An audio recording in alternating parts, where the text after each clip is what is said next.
All right, good morning. Good morning. Welcome, everybody. I'm Samantha Studebaker Carl. I'm your host of the Saturday Morning Mastermind. Glad to have you on with us. And I kind of wanted to just say welcome. I don't know what the heck I wanted to say. I lost my train of thought there for a second. But anyway, we are, this week, we are studying Chapter 2 of What to Say When You Talk to Yourself by Shad Helmstetter. That's how you say his name, right? And last week, we kind of talked a little bit about what causes us to have issues in our life, and why we may not be getting the results that we want in business or in our career or in our family or any number of things.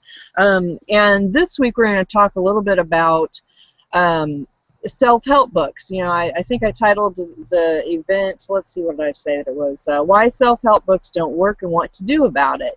And so, but before we get started, I wanted to go ahead and just let everybody have a chance to introduce themselves. And for those of you who are watching, go ahead and comment on the page. Let us know where you are in the world, and then also share your thoughts in the conversation as we go along through this. So, with that, go ahead and whoever wants to jump out, and I'll see if I can't get my thoughts going in the right direction.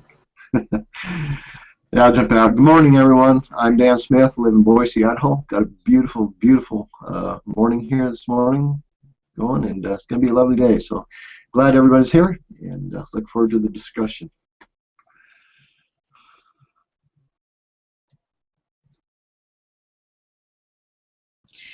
Good morning, everyone. This is Catherine Clement here in Boulder, Colorado, and it's going to be a good discussion and a gorgeous day today. So thank you for coming, everyone. Good morning, Donna Allen here, Raleigh, North Carolina. Yes, it is a beautiful day. Hey everybody, I'm Christina Irvin, and I actually have been really looking forward to this discussion today, so let's go ahead and get started. Awesome. Okay, so guys, in this chapter it talks a little bit about self-help books, and of course, I don't know about you guys, but I've seen probably, I don't know, hundreds, thousands of self-help books on the shelves, online, every which way, and I've been through quite a few of them, and I imagine that many of you have as well. I know that those of us on the panel have definitely been through at least a few, because we've done them right here on our Saturday Morning Mastermind. But one thing that I think that we've all noticed, and it talks about in this chapter, is that, reading one book isn't always going to make your life a better, right? It's not like an instantaneous fix. And so I want to just kind of start this conversation with, when you've read your first self-help book, maybe if you remember what it is, you can share it with us. If not, that's okay. But what was your experience after having read your first self-help book? Did you get the results that you were expecting right after you read it? Or, what are your thoughts on that? Let's go that way. Yeah, I'll jump out here first this morning. First time I ever read a self-help book, probably about 23 years old, and yeah, I grew up in a really dark environment. From my perspective, it was a dark environment. I mean, there was always food in the house, so I never missed a meal. There was always had some clothes, and wasn't necessarily really fancy clothes or the kind the cool kids wore or whatever, but this I shared last week. My father died when I was 10 years old. My mother had never worked outside the home. She was raising 5 kids, and I was the youngest. Excuse me. And so she didn't have any what you call job skills, and so she had to end up taking a really super low-paying position in life, and so there wasn't a lot of money around our home, and it was just kind of a dark environment. So when I found, through a series of events, I found my first self-help book was called The Magic of Thinking Big. And at the time, I had never heard this kind of information before, and it was like I was living in this dark box, and somebody kicked a hole inside, and a little shaft of light came in. Okay, and it was like the first time that I'd ever been exposed to, gosh, there's some hope here that maybe life doesn't have to perpetuate and keep on going in the same way that it's going right now, up to that point in life. And it just, it opened up a world for me. It was just, it was a window to another world. Maybe I put it that way. And since then, I don't know, I couldn't even venture a guess as to how many books that I've read. I've read a lot of books, off and on. I'm 61 now. Off and on, I've been reading these types of books since I was 23 years old. And so, am I where I want to be yet? No, I'm not. Yeah, I'm on a road. Okay, it's a path, it's a trail, and I don't believe that you ever reach a point where you can say, hey, I've arrived, I'm here. It's just like I'm the new standard for perfection or whatever. It's a perpetual thing. It's ongoing, and so you should always be in the state of growth. You should always be raising the bar. There's always something out there in front of you to keep moving towards, because you're either green and you're growing, or you're turning brown and you're dying. Okay, so there should always be growth. I'll turn it over to somebody else.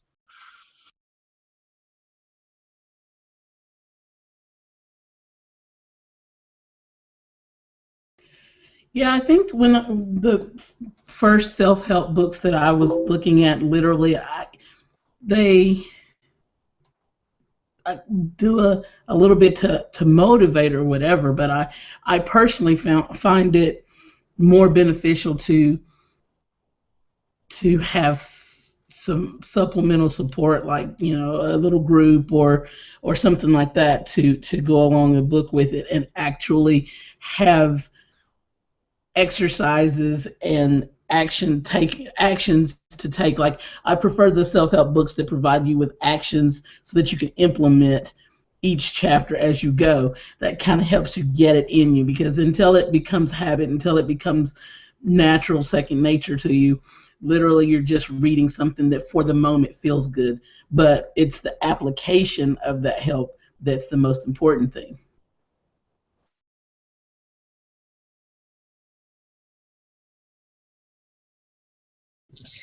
I have no idea what my first self-help book was. I cannot remember. Dan, I was a lot like you. It did open up a whole different, it opened up new possibilities for me. And, but much like you mentioned, Christina, I thought it was going to help a lot more than it did. And that was totally my fault, because, I found out it's me that's got to do it. The book, that one of the things that it says in this chapter that's kind of cute is it says, so far they haven't invented a book that'll jump down off the shelf and come tap you on the shoulder and say, hey, you're not doing what I said to do. So you have to, sometimes you can read some of these books and you'll come across just the most, you really can change your life in just one sentence in one of these books. They are that powerful if you implement, and really incorporate that teaching into your daily life, and most of the time, we're pretty good. We get excited and, we got to start a new project and we get it going, and then after a while it's just like, and we, we want to do something else, and so it's hard to stay on track. Self-discipline is probably one of the greatest lessons of working from home. Especially, I worked for 20 years where I went to work and pretty much, it's not that someone was telling me what to do all the time, but there were things that had to be attended to because I was a nurse. There was no question about what had to be attended to next. When you're at home, it's different, or when you're trying to build your business, it's different, because there's, nothing that has to be done right now unless the phone rings and I need to pick it up. So, you really have to not just read these books, but definitely implement what they're saying, or they just don't work.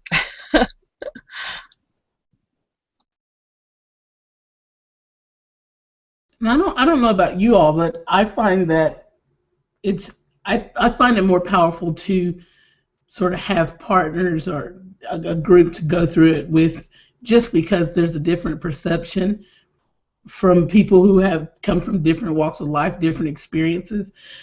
So I feel like that adds to the value of a self-help book for me anyway. Well, we all have different learning styles, you know, and it also depends on your motivation. You know, what is it that motivates you? You know, because if there'd be varying degrees of motivation, and you know, I guess you could say that, okay, if you hadn't eaten in 3 days and you were really hungry, and what would be your motivation to go, you know, get you a Big Mac, you know, and jump on that thing and get it in your mouth as quick as you possibly could, versus, well, I just ate a couple hours ago, and yeah, there's a Big Mac sitting there, but you know, I'm not that hungry right now. I might have a bite of it, but I'm not going to eat the whole thing right now because I'm not that hungry, you know. But I've read books where, say, it takes you, I don't know, 6-7 hours to read the entire book, 10 hours to read the book, whatever. But I've gotten 1, 2, or 3 sentences, or maybe 2 or 3 paragraphs out of that entire book that could help me. But I didn't view the 10 hours that it took me to read the book as a waste of time, because in that 10 hours I found that 2 or 3 paragraphs or sentences that made a difference in my life, you know. So that wasn't time wasted, from my opinion. That was time well spent, although some of it was boring, and you know, I didn't get much out of it, but nevertheless I had information coming in, and I really needed to spend that time in order to dig out, you know, like digging out a gold nugget, that few paragraphs that was really worth going in and digging out of that book, you know, digging out of somebody else's mind, so to speak, you know, that information. So anyway, I'll turn it over to somebody else for comment.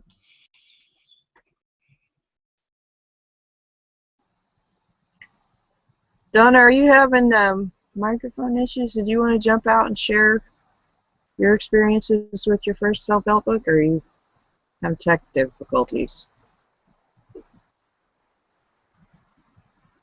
Okay. Well, jump in whenever you have whenever. Oh, there you go. I'm having a little bit of, sorry about that, everybody. I'm having a little bit of, anyway, I'm okay. It's just one of those mornings. I believe we all have them. But no, going back to, yeah, I'll be honest with you, I don't remember my first self-help book. The one that's really coming to my mind is the older version of the one that we were discussing previous to this one, How to Win Friends and Influence. That's the one that's kind of registering right now. And then there was another one, and like Christina said, this book gave me the, it was by a multi-millionaire. This again is another one, you know, Robert Hollis. Now guys, I'm telling you, you may know this fellow, you may not, but his first book that he produced, or anyway that he authored, was his very first book. And it was How Is That Working? And again, we talk about titles, okay? These titles are very, what is it? You can't judge the books by the titles or the cover. And like Christina said, that book was kind of the book that brought me back as far as a self-help book, because we all have that entrepreneur spirit, you know, in us. And when I read his book, at the end of that, each chapter was, I can't, you know, it's just, without reading the book, it's hard to really describe it. Like Christine said, it gave you that application of action. What are you going to do? Going back to what Dan said, are you going to die, or are you going to grow? Are you going to rebirth?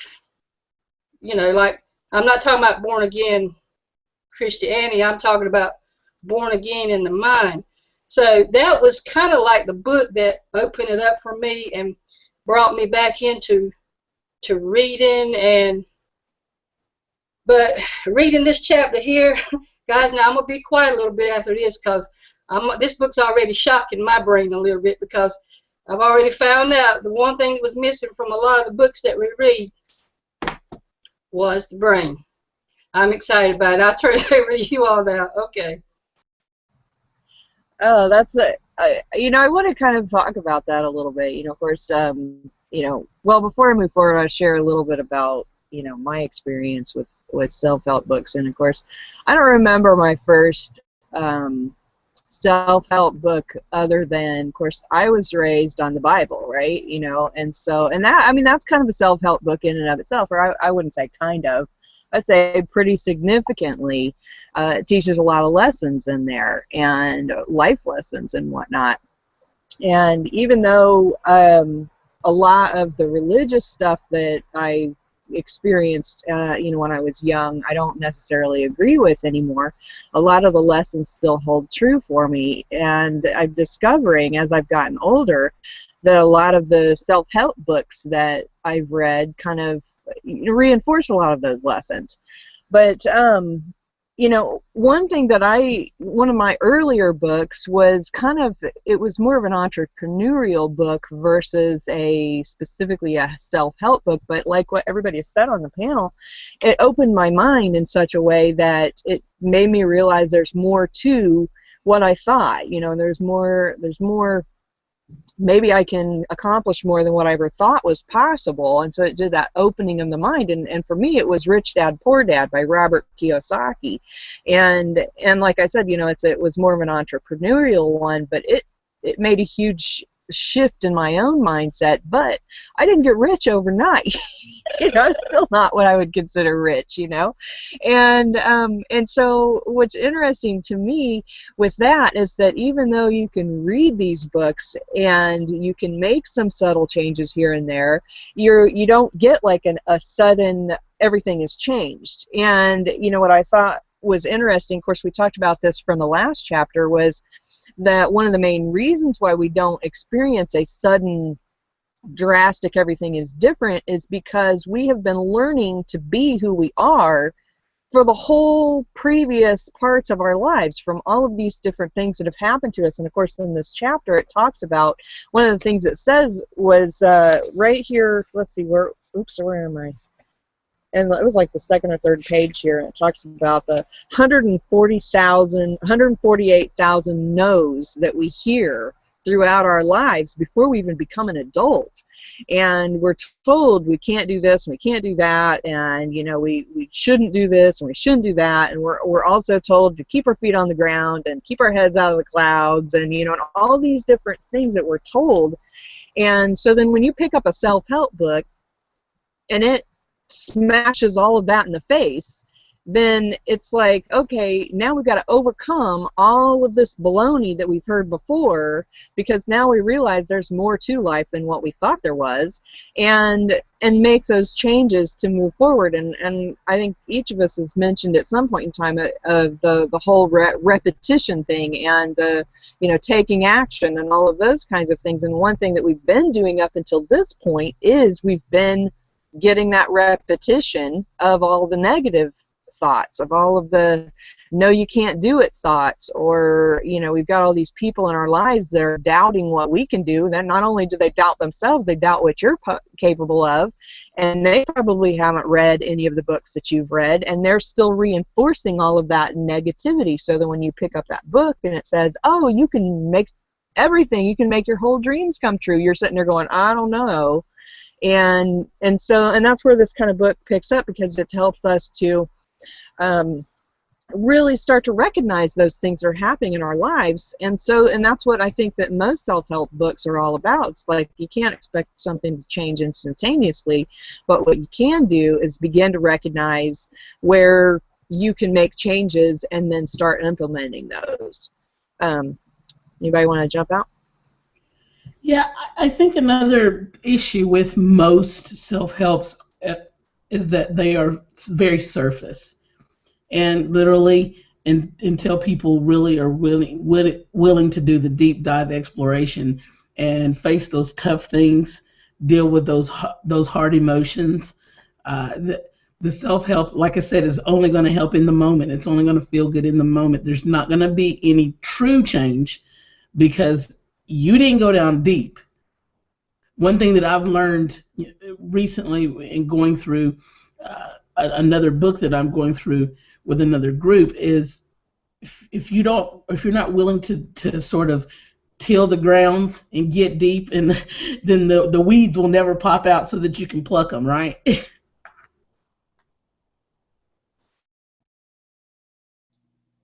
There's I talked about this a little bit last week, and there's there's a word for it, and I can't remember what the word is right off,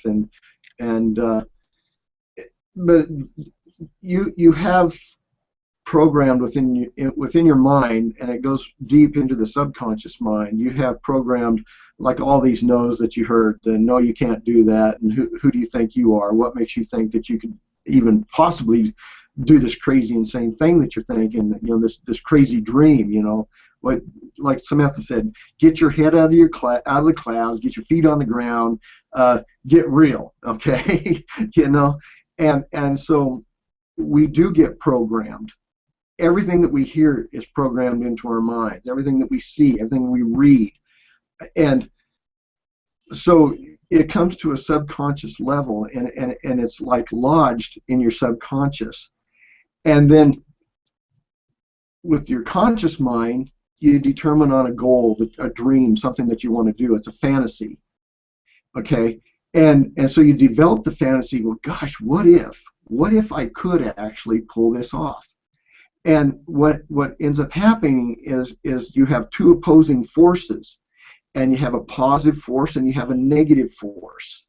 And the negative force generally is stronger than that positive force, because the negative is lodged there in your subconscious mind, and your subconscious mind doesn't want to give up control to these things easily. Now, your subconscious mind makes no moral judgment whatsoever. It has to do what you tell it to do.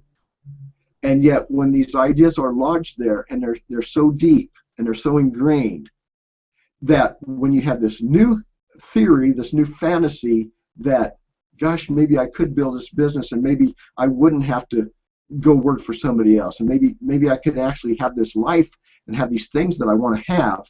And so you have the dream, but you got this opposing force, and they're butting heads with each other.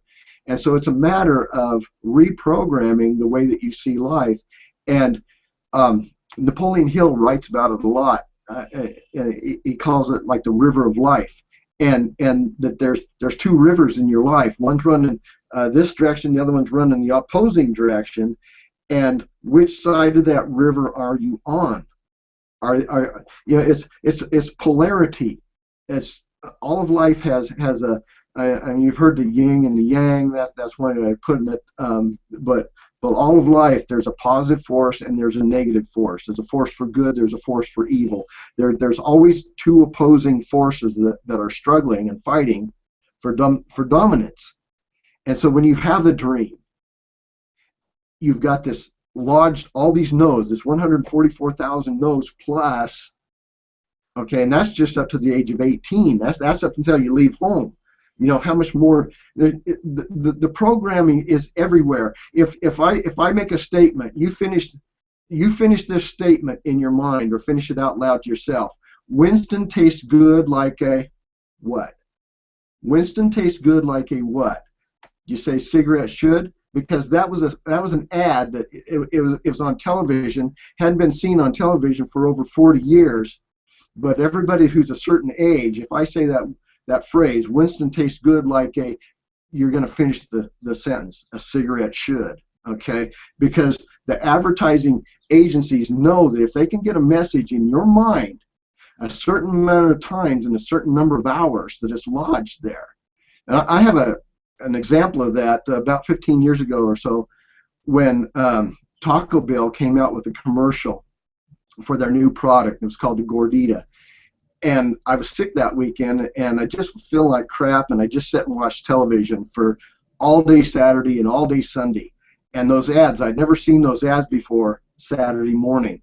And by Sunday night, I could sing this entire song. I knew every word, and I can still sing it for you today if I wanted to, which you don't want to hear it. But the advertising agency lodged that into my mind. They put it there, and they did it on purpose. So we have all these opposing forces that we're fighting against. I didn't mean to totally capitalize the conversation. Hey, that's a great point, Dan. And what's another slogan that popped into my head when you were talking? It was "Have a Coke and a smile," right? So here we are with this sugary soft drink that we've all been programmed to think that is the most amazing thing in the world because it's going to give us a smile, right? It's going to make you happy. That's what they tell you. It's going to make you happy, and so we get these little things that are stuck in our brains because we heard them over and over and over and over and over again. And one of the things on here, it says in the book, it says repetition is a convincing argument. No matter where you're hearing it from, what it's coming from, who says it, it doesn't matter. If you keep hearing it over and over and over and over again, and those marketers that put messages to music are, way back in the day, that was genius, and even still, it still works. But I think people are starting to recognize it a little bit. But those messages can become a permanent, or not permanent, obviously, because you can change it. But if you don't know any better, it can become a permanent part of your life that you believe, where you don't even realize where that belief came from, and it sticks there. I want to give kind of another example of how you can kind of be programmed, if you will. And of course, we're talking about programming because as we shift into a little bit more of this book, you'll start to realize why we say programming, because this can be part of the solution as well. But one of the things that I wanted to mention last week that I didn't, because of course we talked about all these different places where programming comes from, was like reading books. Okay, and I'm not talking so much about self-help books. I'm talking about fictional books, just like watching TV or anything like that. When I was a teenager and very impressionable, I read a series of books in which this woman, who's the main character of the book, was very, very independent, and she had some bad stuff happen to her, and she took care of herself. She was completely self-sufficient, and she kind of rebelled against all of the other people, and she didn't need anybody, and so all these things were kind of making up this character. Well, because I was at the age that I was, or I don't even know if it was because of that, maybe it was just because I kind of resonated with her at that time, I took a lot of that character's personality into myself. And so as I grew older, I, was very independent, and my husband always was like, you just don't even need me, do you?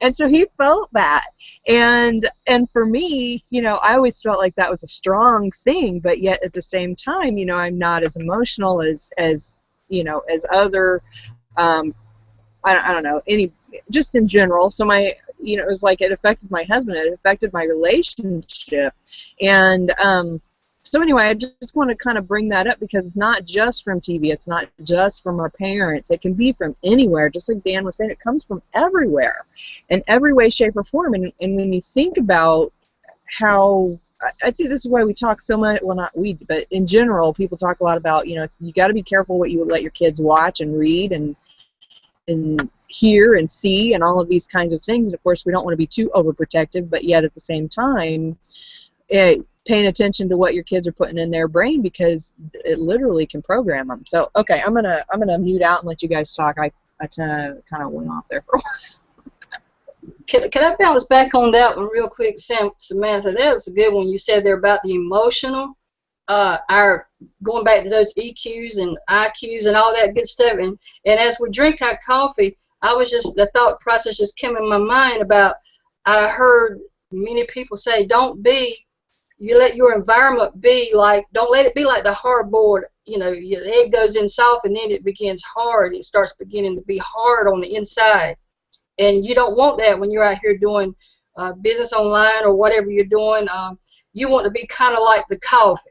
You want to let it change. You need to be able to change the environment that you're around there, and that works with all of those quadrants, those 3 quadrants there. I just wanted to bring, and also I asked a question. If anybody could answer that for me, I'd appreciate it. I put it there in the event page there. Just kind of curious about that question.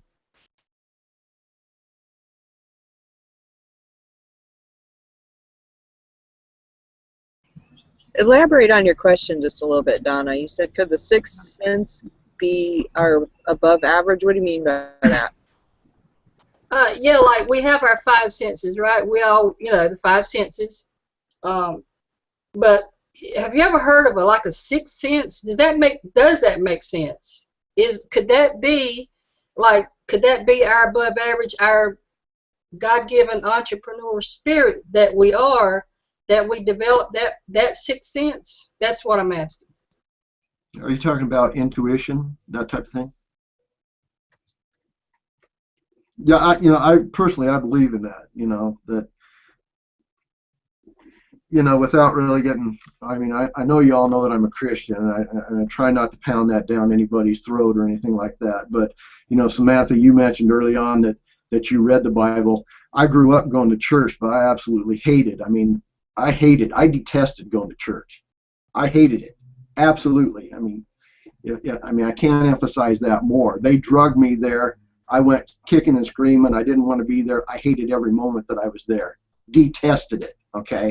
And it wasn't until I went out and did my own thing and almost destroyed myself where I turned to the point where I would even listen.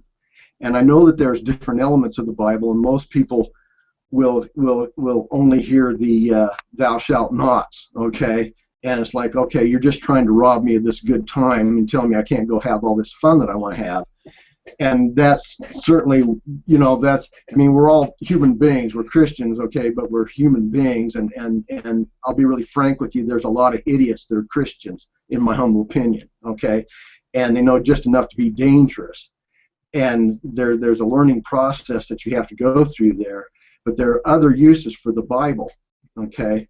And one of the major uses from my standpoint is the development of faith, okay? And so why do I read all these books? I mean, I can,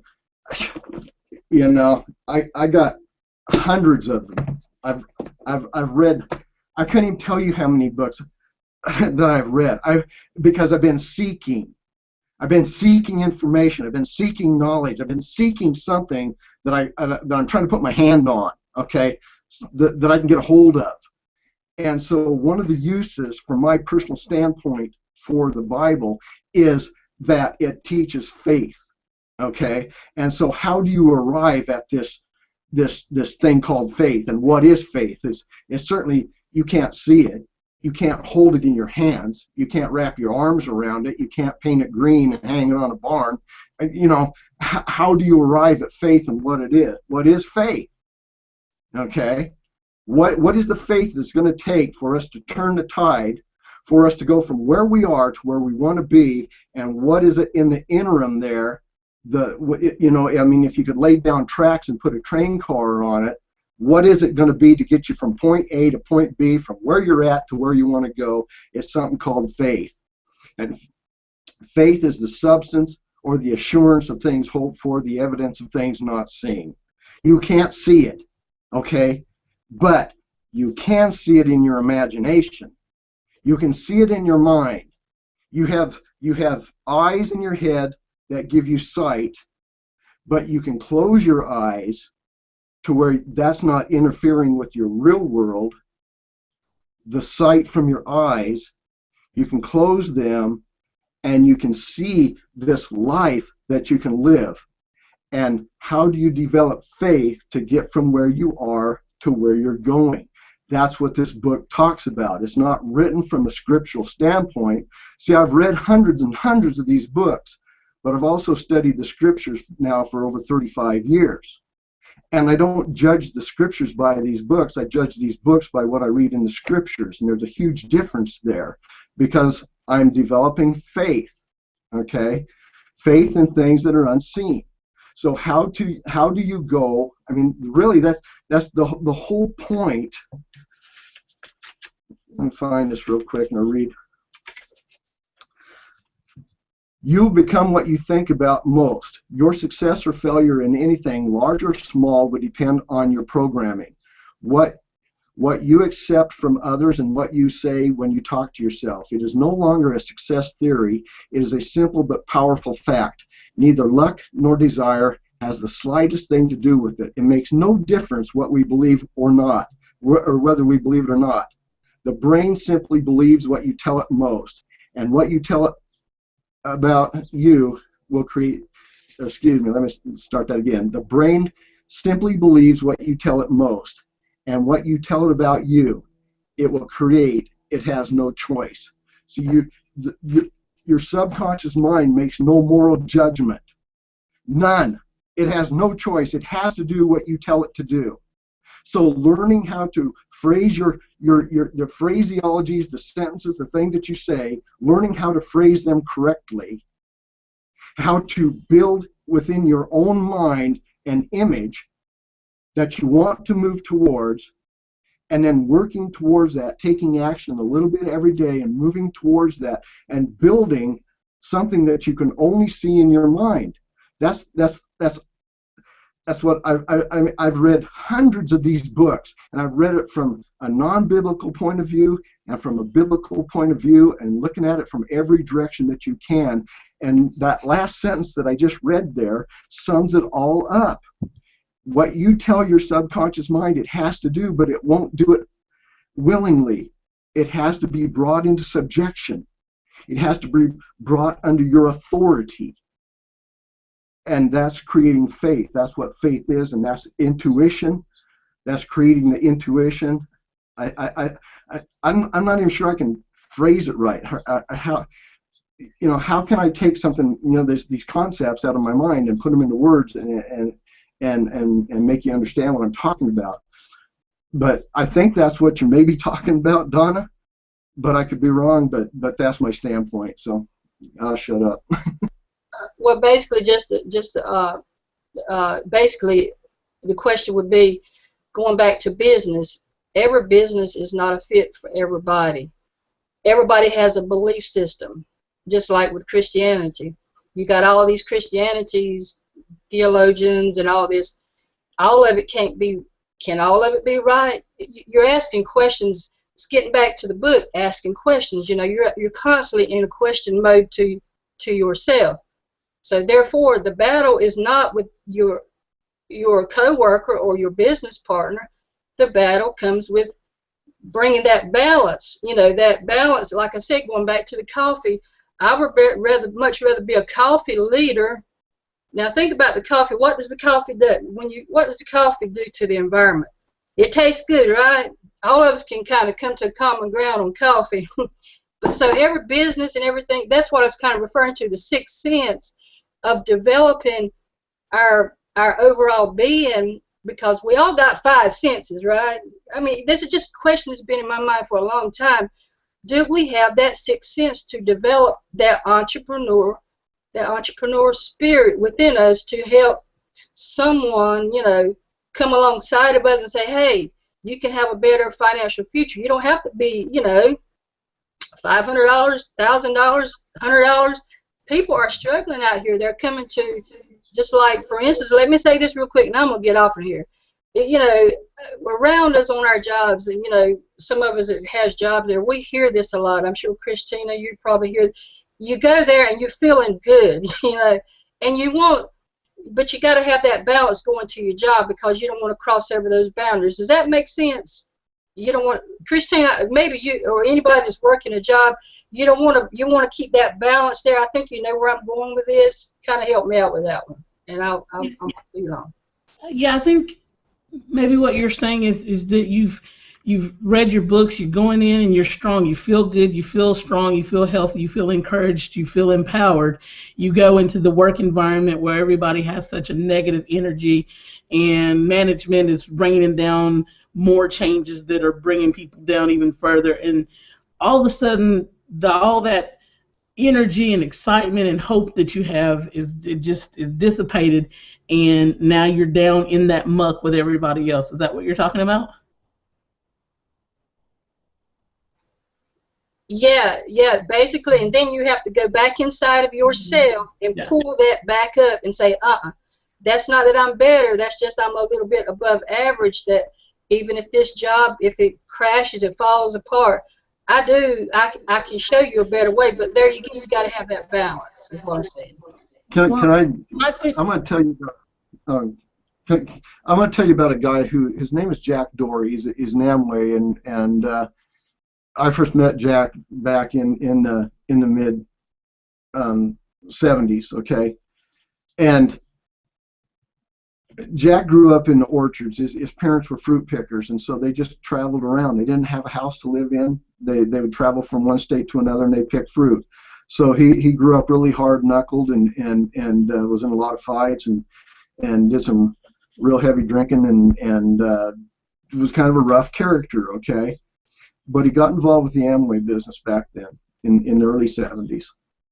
And the kind of attitude that Jack developed was that he could pull up to somebody's house that lived in a $500,000 house back then in his old car that the fenders were rusting out, and it smoked for 5 minutes when he first started the thing up, and it left a big old puddle of transmission fluid, and it left it in the driveway, okay?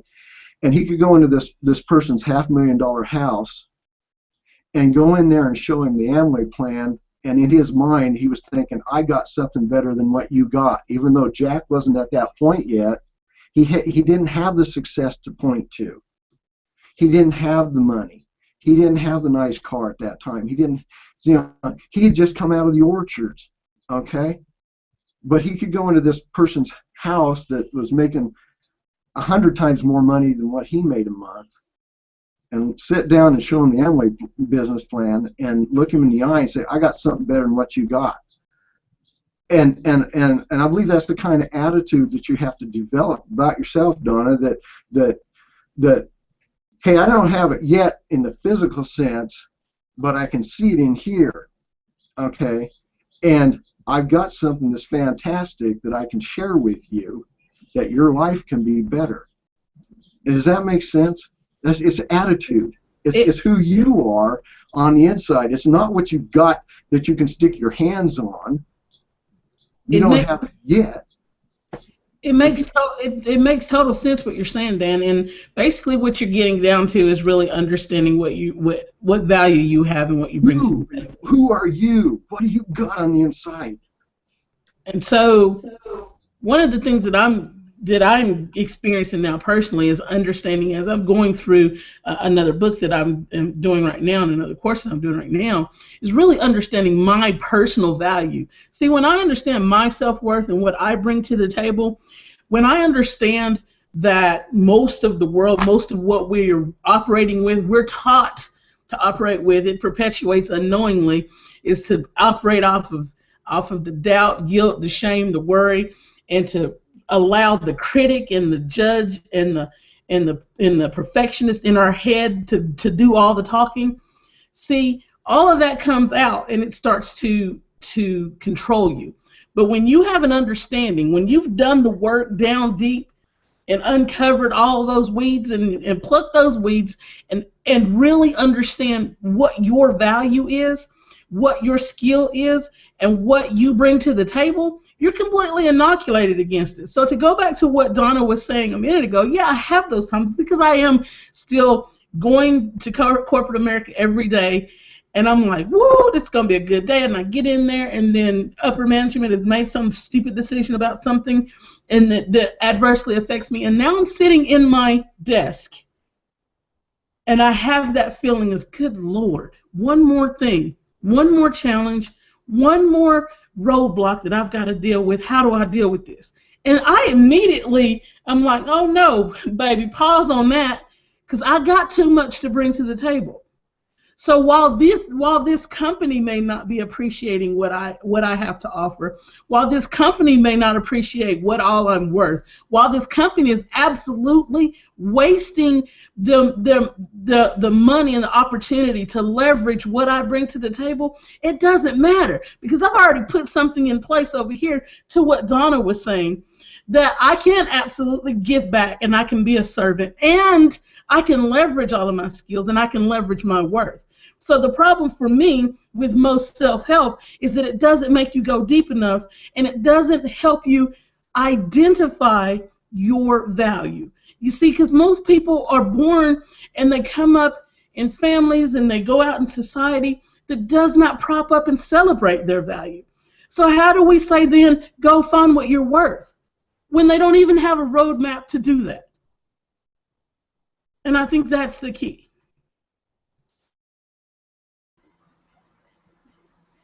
I wanted to kind of, touch on that a little bit, Christina, of how you're talking about being in your workplace and the boss does this or the company does that, and you kind of automatically, the first thing that pops into your head is this, oh, why did they do it to me, or this is another challenge, or this is another unpleasant thing that I have to deal with, or any number of things. All those things pop into your head, and the thing that we have to realize and what we want to make sure that we are recognizing is that immediate feeling that is popping up in our head is still just programming. It's not, nothing has meaning unless we give it meaning, right?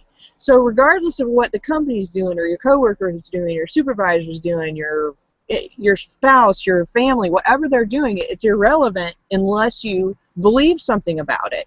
And all of these beliefs that we have been given to us. We didn't choose them. They came to us automatically. And so when you think about it, if you're at work and you're in the coffee break room or just the break room or whatever, and the boss did such and such, and 3 other people are standing around there and it affects them too, what are they talking about? They're complaining about this horrible thing that happened. Why? Because they all believe, because it's a belief that they have, that this thing is directly to affect them in some way, right?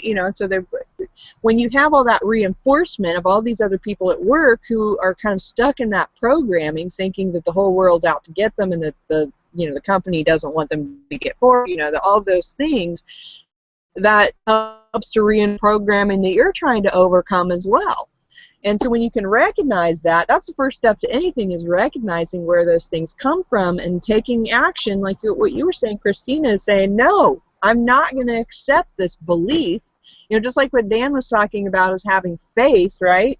Is that we're reading these books and we're seeing that there's other ways to think, we're seeing that there's other ways to believe, we're seeing that there's other actions to take. And so first you recognize that there's an issue. You stop whatever that is by saying, no, I'm not going to accept that anymore. I'm not going to believe that anymore. I don't care what everybody else is doing. I'm going to move forward. I'm going to start thinking, acting, being, doing like this book is, because I have faith that if I do these actions, that I can make a change in my life. Yeah, and that's... Okay, go ahead. Oh, I'm sorry. Go ahead. I thought you were done. I'm sorry. Go ahead. No, go with your thought. I was just going to ask Catherine what she thinks. She's been kind of quiet for Yeah, go ahead, Catherine. I was just going to say that's so key what you were just saying, and the awareness. See, once you have the awareness that you've got to go deeper, that there's more, like Dan was saying, there's more to it, and I'm trying to find it, right? You have that awareness. Then you've got to establish to the relevance, so to speak. So, for example, I was telling you about this other book that I'm reading in the course I'm going through. The very first thing that we dealt with were the material things around us, and identifying and then establishing sort of a bar for what is value. What does value mean to me? Because if I understand that, then I can then the next thing we did was start to deal with our skills and what skills we have that we forgot we had, right? That worth decay, and that other people never see because we forgot we have it, so we don't even share it. And then we can then start to intrinsically understand that value that we have, right? So I was at work a couple of weeks ago, and a girl was down in the dumps and about some changes and blah, blah, blah. And I just got to talking to her, and I was like, so when did you move back here? She was telling me she moved here, and long story short, she told me that she had a background in bookkeeping and something else, accounting, and a degree in accounting and blah, blah, blah. And I said, well, That's a skill. She was like, yeah, but because she works in the customer service department at my company, and she was like, yeah, and I was like, you don't understand. Don't discount yourself. That is a skill and that is a value that I'm telling you right now as a home business owner. I'm looking for someone who truly understands the accounting, tax laws, and can help me do that. And I know that there are other home business owners that can do it if you can just get past what isn't valuable to you in this moment, because you're worth the K. You've forgotten about it. And that's the kind of inoculation that I'm so passionate about helping people realize, is that they can go to the next thing, and they don't have to say all these 20 years of experience where I was painting houses or I was doing general construction or whatever, that there's nothing that I can take from that, because there's something that you can take from that, and you do have value. Mm-hmm. That's how you get past it. I'm going to jump out real quick, and I got to go to a funeral, and I leave just in a minute or two here. But I want to share just a thought that's come to my mind. I was thinking about it actually last week too. But when I was a kid growing up, I smoked cigarettes and I did all this stuff, and I thought when I was young that, if everybody sees me smoking these cigarettes, they're going to think that I'm really something. They're going to think that I'm really hot, or whatever, that I'm really in the groove or whatever, whatever terms you want to pick, And then I was always going to other people, and it was like, what do you think about this? What do you think about that? And because I was trying to get their input, because I thought everybody else was more cool than me or whatever. I want to know what they're doing so that I can do that, and then maybe I'll be as cool as they are, and then it was like loud music. I'd turn my music up really loud, because if everybody heard this loud music that I was listening to, they'd think, hey, that guy's really cool, and look at him, he's smoking cigarettes and he's really a cool guy, and wearing the right clothes, and everything was outward. It was all a facade. It was all on the outside of me, okay? And then I can't even tell you when it happened, but I made this switch in my mind, this where I don't care what you think about me anymore, and there's really not very much that that I want to know, and kind of this almost a cocky arrogance that switched over, and I don't have to smoke a cigarette anymore, and I don't have to crank my rock music up really loud so that you think I'm really a cool person, and I don't care what you think about me anymore, and somewhere it's, I don't know when that shift took place, but I'm going to wear the clothes I want to wear, and you can either accept me for what I'm wearing or not, and I don't smoke cigarettes anymore, and I don't care whether you like me if I smoke cigarettes or if I don't, and I don't care if you like me if I listen to really loud music or don't, this switch over from everything being external, and hopefully you'll think I'm really a cool person and like me because I do this, to make this change to where if you like me, that's great. If you don't, well, I can live with that. I'm okay with that, and just making this switch mentally from everything being external to being okay with who you are on the inside, and still make mistakes. Yeah, I make more than my fair share of mistakes, and I hack people off quite regularly, I'm sure, but it's if you're not enough before you have it, you won't be enough when you get it. So you got to be enough before you've got it, and when you're enough, whether you have it or not, then in my own personal belief, I believe you're on the road to having it. Okay. So anyway, I love you guys. I got to go to a funeral. Have a great week. I'll see you next week.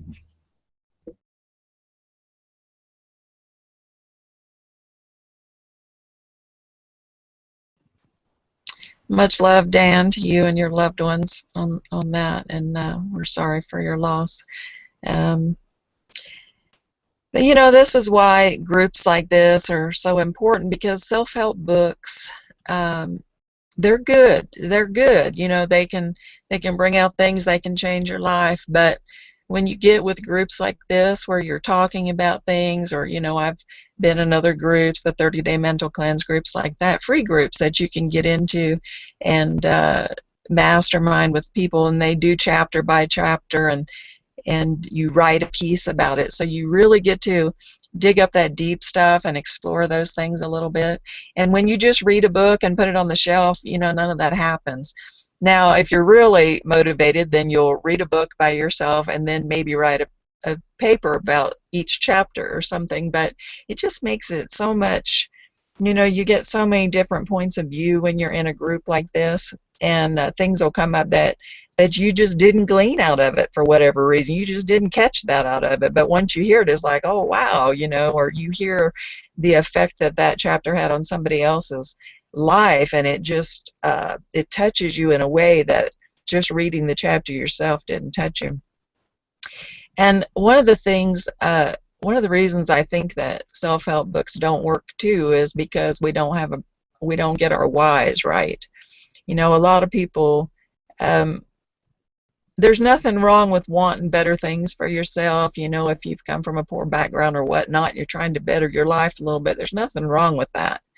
But sometimes people get their sights set on, oh gosh, how do I want to say this? It's been my experience, the people that I see that are the most successful seem to have goals larger than just about making things better for themselves. They have a broader goal.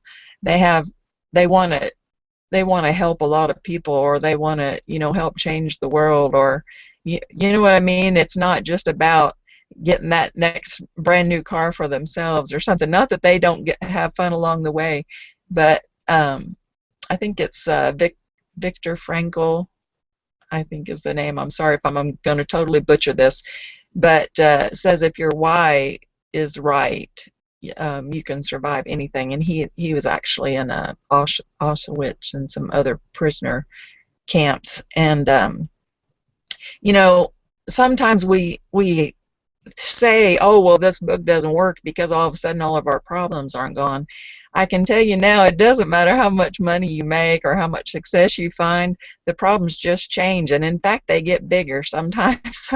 So don't ever judge the success of a self-help book on whether all your problems are gone, because as long as we're alive and taking a breath every day, we're going to have challenges. That's what we're here for. I mean, that's how we learn how to create and use our skills and be these amazing creators that we are. That's how if it weren't for all these challenges, what would we be doing? I mean, we'd be so bored. That's why we came down here to begin with, so just look at these challenges as a challenge, not an obstacle. Just look at it as, what are the possibilities here? And back to your point, Donna, on the sixth sense, I believe that sixth sense, that intuition, comes from God. And I think that especially when our whys start including the world and other people besides ourselves, I think that intuition just starts pouring in. I think we start connecting. When we read these books, we connect on a energetic and a spiritual level with these geniuses that have written these books, and all these people. We connect with them and we start pulling in ideas from places we have no idea where. Sometimes I'll be facing a problem and I'll say, what are the possibilities, or how can I fix this? And all of a sudden I'll go bam, bam, bam, 3 different ideas. I'm like, whoa. So that's why we need each other, you guys. That's why masterminding is so important. So that's all I had to say. Now I run us past the hour, see?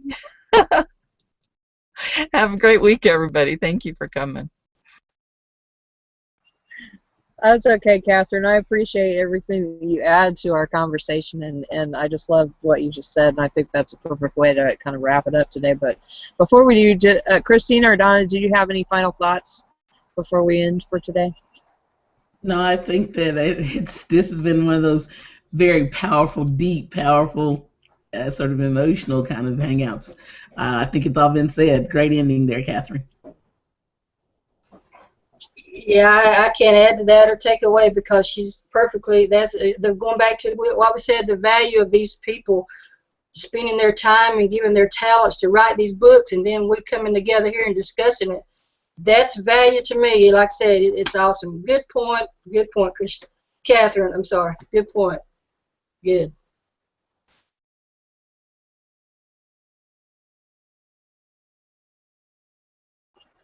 Awesome, guys. Well, thank you so very much for hanging out with us this morning. Thanks, BG. Thanks, Karen. Who else was on the page there? I think that was everybody this morning. I think we had probably a few people just watching in the background, and for those of you who didn't comment or say anything, that's okay. We're happy to have you as well. And at any point in time you feel like adding to the conversation, feel free to. This page will be up permanently. And of course, if you haven't seen, or if you want to see the replay, or you want to see any of the previous replays, you can just go to replays.saturdaymorningmastermind.com. Please like our video, subscribe to our YouTube channel, follow us on Google+, which is Mindset Mastery Collective. And with that, we're going to wrap it up. Have a great, awesome, and amazing rest of your weekend, and we'll see you again here next week at SaturdayMorningMastermind.com. Thanks, guys. Bye for now.